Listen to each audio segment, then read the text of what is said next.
Hey yo, Captain! Today we take a look at legendary drops. Journalists calls for games industry to stand up to gamers.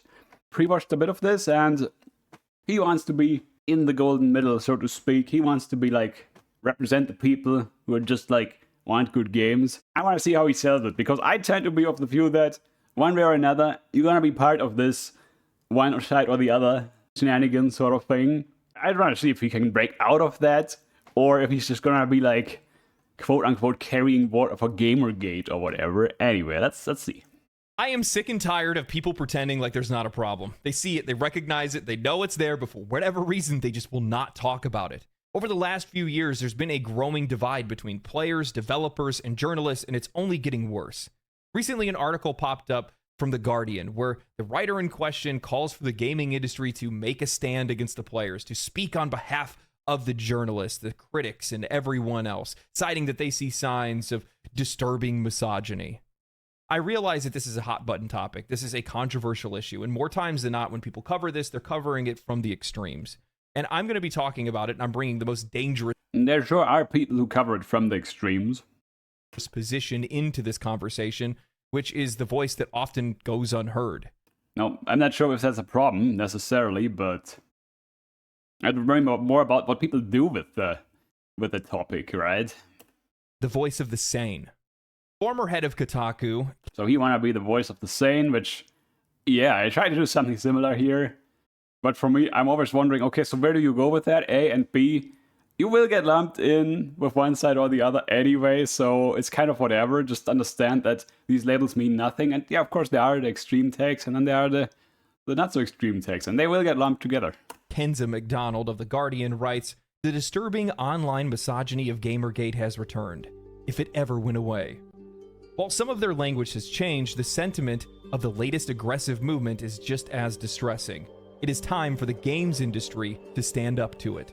She continues with, "A few months ago, I wrote about a consulting agency, Sweet Baby Incorporated, that found itself in the center of a conspiracy theory. Aggrieved gamers on a Steam forum had erroneously concluded that a small agency was somehow mandating the inclusion of more diverse characters in games.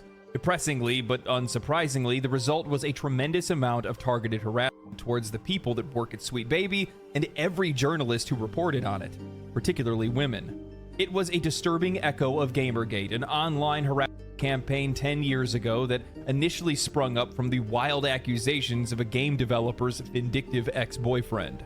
The language has changed a bit in the past decade. They used to be upset about SJWs, or social justice warriors, and now they've taken issue with a different acronym, DEI, diversity, equality, and inclusion, or just good old woke.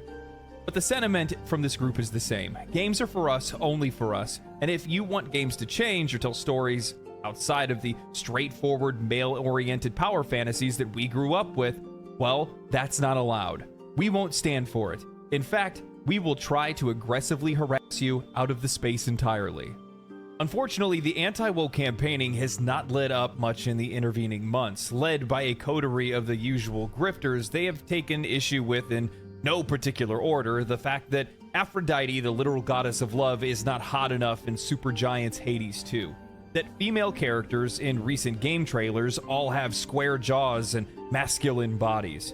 That journalists gave the recent PS5 game Stellar Blade bad reviews because its female characters were too hot. That too many games feature DEI hair. Wait a minute, people gave Stellar Blade bad reviews because... I'm so confused. Did that happen? Did Stellar Blade get poor reviews because character is too hot? Did that even happen? I don't even know. But I guess that would be something to complain about. Fascinating. That journalists gave the recent PS5 game Stellar Blade bad reviews because its female characters were too hot. That too many games feature DEI as a Metacritic score of 81. I'm so confused. Like, I've never heard this argument that people have been giving it bad scores. What? I thought the thing with Stellar Blade was the censorship. I don't know. Anyway, that's an interesting one. DEI haircuts, and that Ubisoft was somehow forced by The DEI haircut's more like everyone has the same haircut. shadowy forces of wokery to make the main character in its upcoming Assassin's Creed game a black samurai. contradicting historical evidence. This last claim was bolstered by the king of bad posters himself, Elon Musk, who replied to a tweet about this manufactured outrage with DEI kills art. Man, there is a lot that was said here.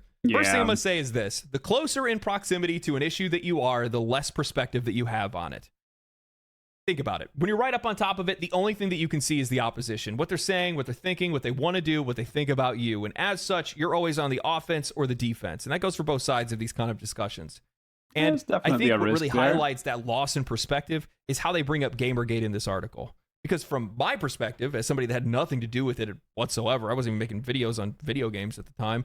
I read a couple articles, watched a couple videos, and I always viewed it as players waking up to the realization that there could be some conflicts of interest within the industry that are working against and doing a disservice to the consumer. Why wouldn't they think that? When every other industry that's out there has some level of corruption, why would it be so far off for players to believe that video game studios and publishers are colluding with journalists and critics to make sure that their games are shown in a better light, especially when so much money is riding on the line to begin with? And I think that Gamergate was something that actually did a solid service to the players because they woke up to that realization. They're a little bit more cautious with their spending. They don't take review scores at face value and say, there we go, I guess I'm going to go ahead and buy this game. They're a little bit more cautious with it. They want more information. They don't want to just see a cutscene trailer. They want to see gameplay. They don't want to see gameplay in like 3 minutes. No, they want to see 15, 20, 30-minute clips. Heck, they want to watch somebody play the game for a few hours before they want to buy that game. And I think a lot of that is coming from what had happened back then. And man, it just goes to prove that these sides that are so opposing to one another, they're of the exact same polarity because they both sound the exact same when you start paying attention to them from a much wider angle. And they're like, I heard some of that going on, but see, I do think there's a lot of lumping together. And after all, the stuff that does trend is the stuff that plays to some outraged mob anyway, so one way or another, you're gonna be part of that, right? Like you don't get to pick your champion, you know? Your champion picks you. Dogs that are barking on either side of a fence, and they're getting further and further away. They could cross behind the fence, by the way. It's open on the other side, but they don't want to have that kind of discussion. And I'm thinking it doesn't even matter whether or not that they get further and further away or whatever. Or like, okay, so there's outrage on both sides. It's like, the question is, what do you do with that? Right? Like, I want people to get ahead for themselves, develop their character, get economically ahead, etc. You know? That's what I want people to do. Right? And so I don't mind that, as a matter of just how the internet works, I'll be on one side or maybe sometimes the other of some issue, right? I don't even mind flipping on an issue all the time, technically, in principle, although I don't really see a reason to do that. It's just like, you will be in the ecosystem of one side or the other. And so you get to pick, okay, so I'm going to be on this ecosystem of outrage. I just wonder how he gets out of that. He wants to be the rational middle, which all of us really are, right? But in terms of how the conversation behaves, it's going to be a rather divisive one, right? And it doesn't actually matter, right? Like, because nobody really is part of the extremes. Just the people who are getting paid most may actually be on the most extreme ends of the spectrum, which is just how it goes. What ends up happening is they start trampling on and drowning out the genuine concerns and the voices of the people that are in the middle. Are they though? I tell people to get ahead for yourself, right? And you can also make wits and write essays and be part of that broad middle. We can all be that.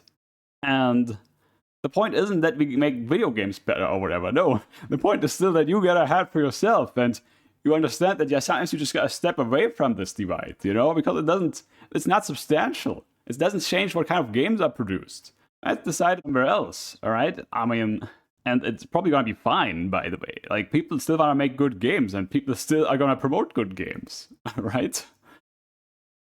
And as long as people have their livelihoods more or less covered, they're gonna continue make and enjoy good games and pay for good games. That's often where the truth ends up lying. And there are issues that are in the games industry today that she's glossing over. And the proof is just how she brings up some of the game. Both sides have flaws. And again, it's about like, are you gonna get ahead for yourself? Make some money, make good products, have good character? Yeah. Or are you gonna get mad about like some issue of the day? Everything is fine as long as, you know, the big picture is checking out. Like there's the saying with the three monkeys, right?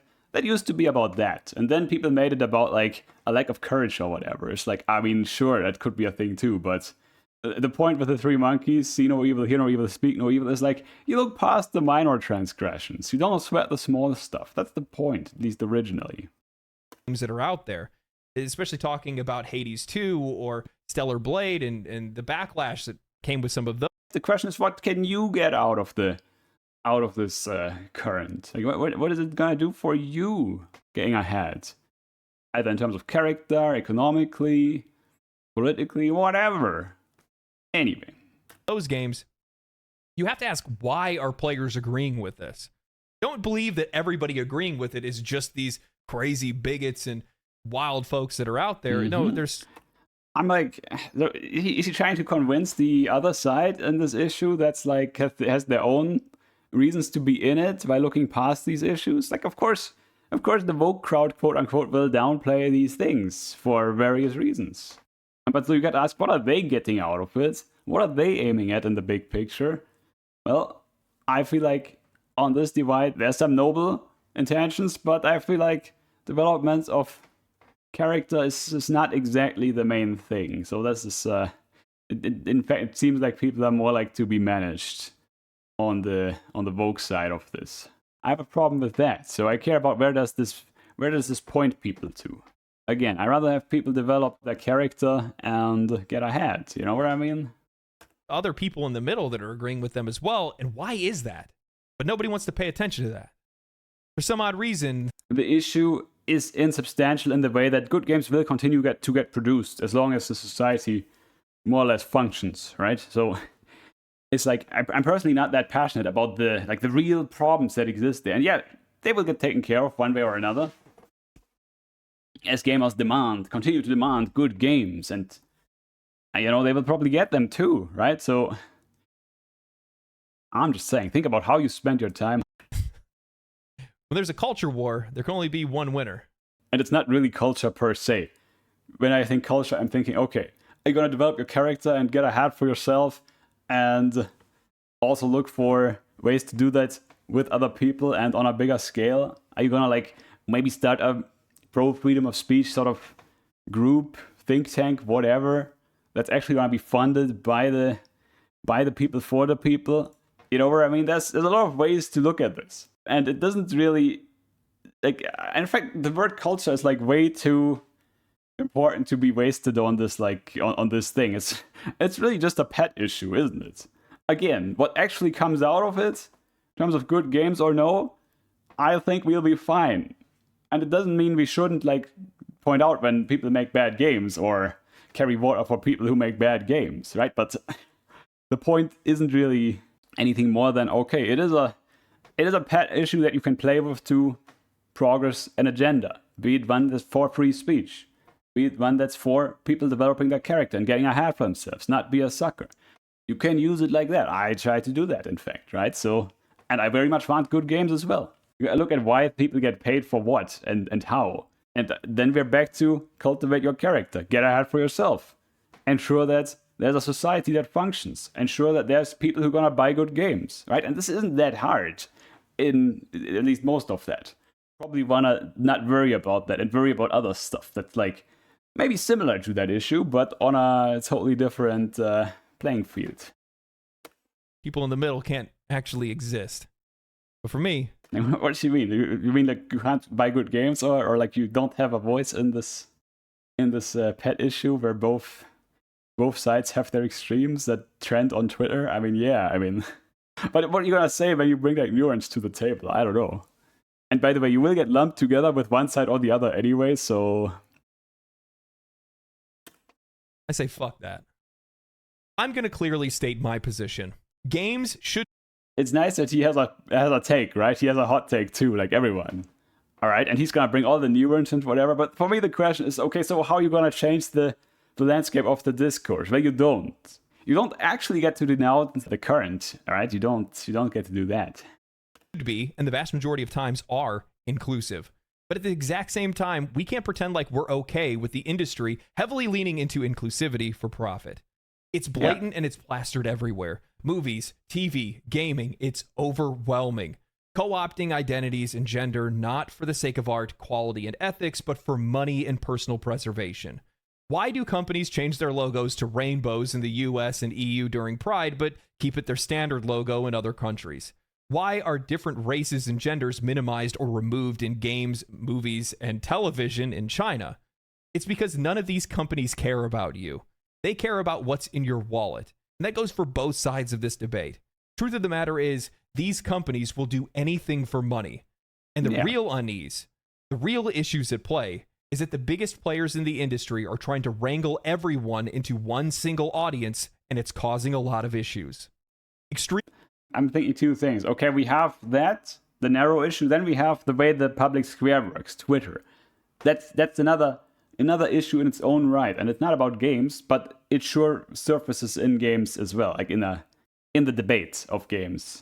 And so there's an overrating of that potentially. And then there's the other issue, which is there's a pipeline to produce these positions that sometimes appear here and there. And the point is that companies don't want to get regulated. Companies want to stand for the good things and not for the bad things. It's not companies want to make money. No, companies want to be moral.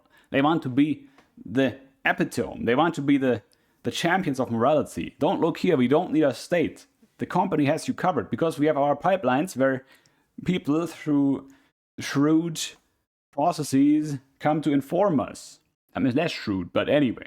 It's all under control. Everything we do it works entirely without the state getting involved. So this is the two things I would think, in addition to, there's a problem that they're trying to create this one consumer identity. It's like, I mean, are they? It's like, no, they just go along with the flow.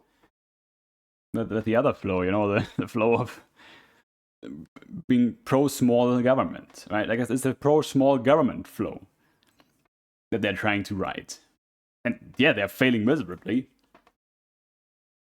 I'm just thinking that these currents are in play for many other things and in big ways too. And so, hey, get ahead for yourself, develop your character, and look out for a functioning society. And then you will come to appreciate that what's happening with the pushing this identity, the consumer identity, this uniform consumer identity onto people, it may be also in play when it comes to justifying this or that's happening on the globe by your elected leaders. It's like, we are these kind of people here, and there are those kinds of people there, and this is why we have this happen now. It's like a lot more insidious when there's a lot more money riding on the issue, actually. I think video games are, in a way, small fry, are they not? So, anyway.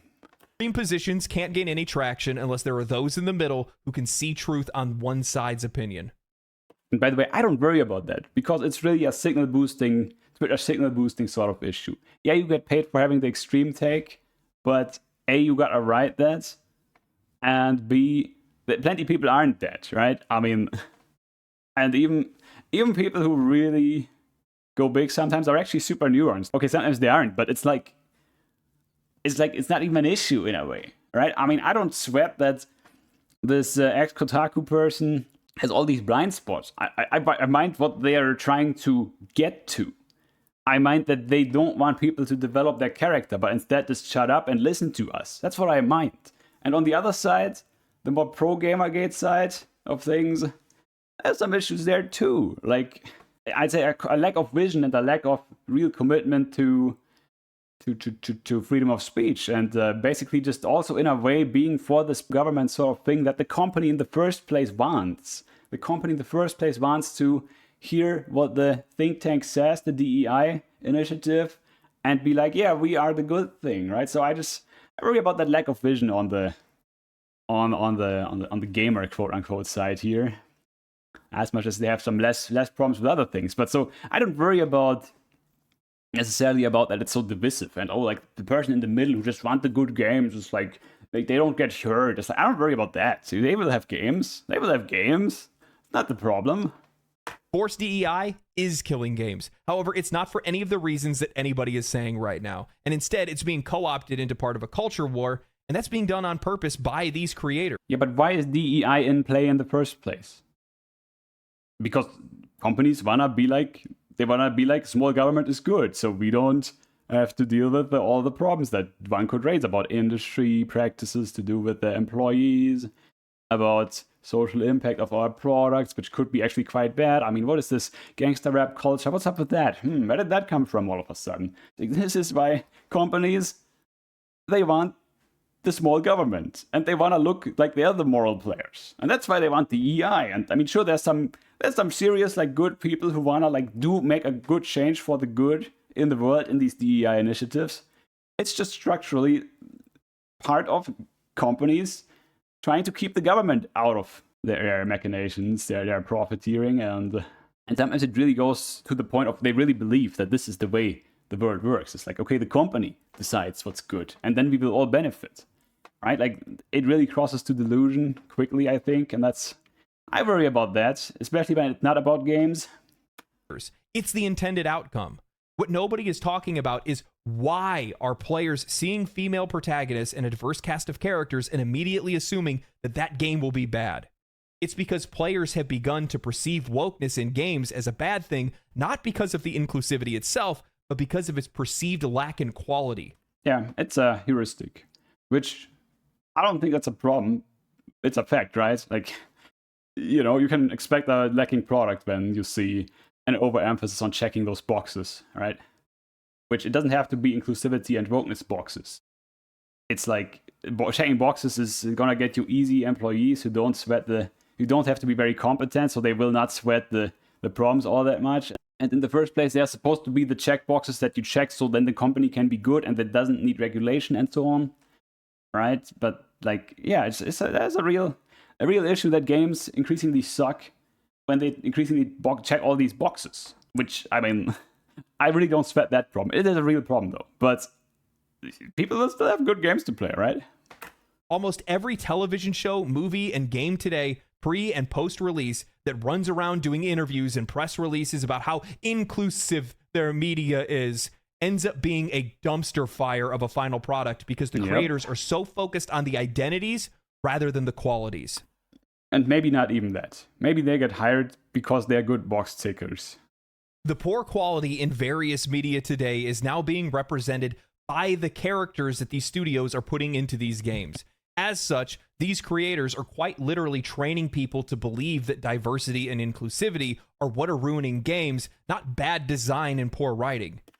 Is that what people believe? I feel like even the more extreme takes from the pro Gamergate side of things, I think maybe there's some of that, but either way, I wouldn't sweat it necessarily. The question is, what do you do with that? And yeah, there's problems on both sides, clearly. Again, lack of trying to put something together that can reproduce itself over time on the pro gamer side of things, let's call it that. That's a real issue. That's a real doozy.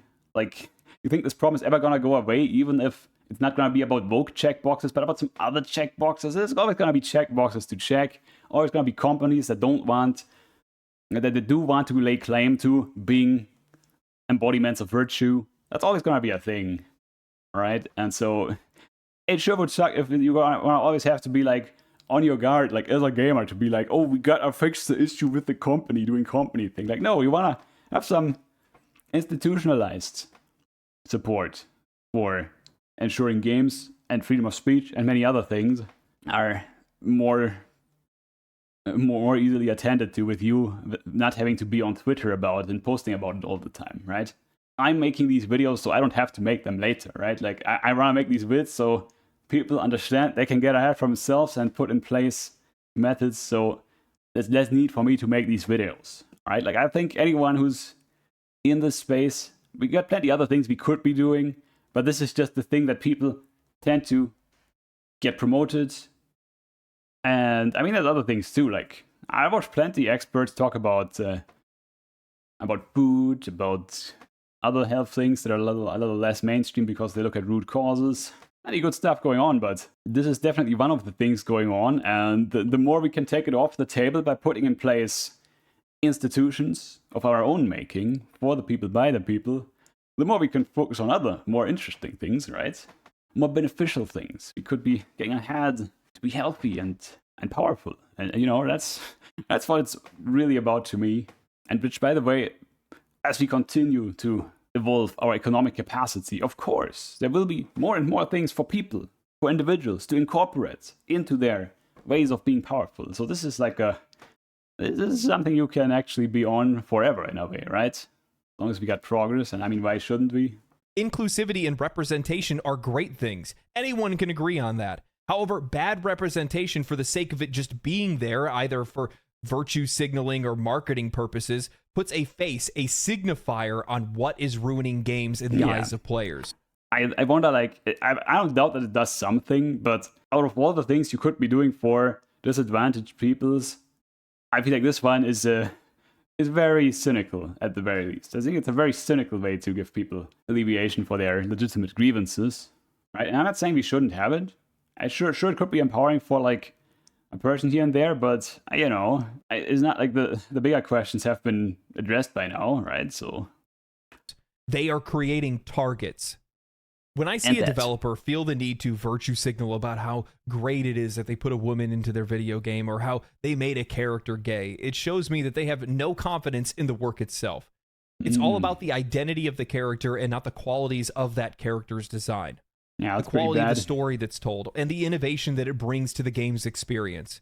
I assume that it's not high quality, and most times I listen to some people who are definitely LGBTQ+, and I'm thinking, like, you know, we could have a much more responsible conversation about that too, that connects to, okay, people can actually experience, by the use of hormones after they reached an adult age, they can have a totally different mental experience, right? Like, if you change your hormonal outlook, you will have a totally different experience, right? And so, like being a dude, you know, so I'm not really looking for that, but, you know, if somebody wanna be like, get a more like feminine mind state, I think they should be free to take hormones and block other hormones and see how they feel about that. I'm not saying they would change their gender with that or whatever. I don't know about that. It doesn't matter either. I want people to have access to tools that can enhance their experiences. And safely at that, more or less safely. Of course, we always have to take risks. Again, I'm talking about adults here, who hopefully aren't letting themselves get talked into some idea that they can totally do something that they can't with the current medical support. But hey, I want to develop the medical support we have, make it better, make it more expansive, and make it safer. It's like, you know, I think we can all agree on that. It's not. Journalists, developers, and players then jump to defend the practice, not realizing that these creators are using social issues as a shield of inclusivity to defend their poor quality, lack of skill, lack of ability, and lack of creativity by saying that anybody who's criticized... You know what? Maybe that's what it's for in the first place. Because who pays for these DEI investigations? Who pays for that? And again, there are people in this whole industry that totally think they're doing the right thing, and they want to do more than just carry water for the company. But then at the end of the day, who pays the bills? Who pays the bills? Probably some hedge fund or whatever that got its ties to all kinds of things, and they really just want a smokescreen while using a good thing, objectively good thing, make social progress. They use that for people on a payroll in service of the company and whatnot. So the whole structure has some problems if you just follow the incentives, follow the money. I don't doubt the sincerity of these people, but what can they do when they're on a payroll for the man, basically? What can you really do? Maybe you might get fired, like some Google employees got recently fired. Well, them are bigots. Checkmate. What's really disappointing is that there's not enough people that are calling this out, saying it for what it is, that it's not wokeness or DEI that's killing these games, it's people without talent that are killing these games. Name a game that was perceived as woke, that had awesome gameplay and a great story, and nobody wanted to play it, and it didn't do well in sales. Yeah, Guess what? You can't find it. It doesn't exist. Final Fantasy XVI portrayed a relationship between Dion and Sir Terrence. It was tasteful, it was well done, the story was great, the gameplay was awesome, the music was absolutely banging in that game. Guess what? Zero backlash. Baldur's Gate 3, Herald is one of the greatest RPGs of all time. A game that many players have pointed to and said, this is the game. Why can't you guys make games like this anymore? And like Reign of the Seven Spellblades. I'm thinking like, yeah, that's a well done trans character in there. I had a lot of fun with that anime. I'm not saying they did it perfectly, but And it was a fun story. I felt like the trans thing was done tastefully, and like, yeah. The most aggressively buy game that's on the entire market. No backlash. It's really disappointing that people like the folks that are writing this article right now, that are involved in a lot of these communities, aren't the ones that are out there that are fighting on their side, that aren't talking about how some of these companies are out there co-opting people's identities and races for the use of profit and for the use of protecting their own jobs, shielding themselves from criticism behind a shield of inclusivity. They're the ones that are ruining games. People that don't have a creative cell in their entire body. The article continues with, Assassin's Creed Shadows producer Mark Alexis Cote addressed Musk's tweet in an interview. Yeah, I think we're good here. Anyway, I kind of said what I wanted. So what else is there? I think we just go through the article and... Yeah, I mean, I really like what Legendary Drops did here. It was a good video. And if you want to get like more into the article and his own commentary on this, then feel free to watch it. I will link it below. Rate, comment, share with somebody who would argue with you. Subscribe over there, over here. All the good stuff. And don't forget, I only want the best for you. Touch some grass, stay healthy. Look at some content creators who actually could help you get ahead, you know? But yeah, have a good one. Stay safe out there. Meow.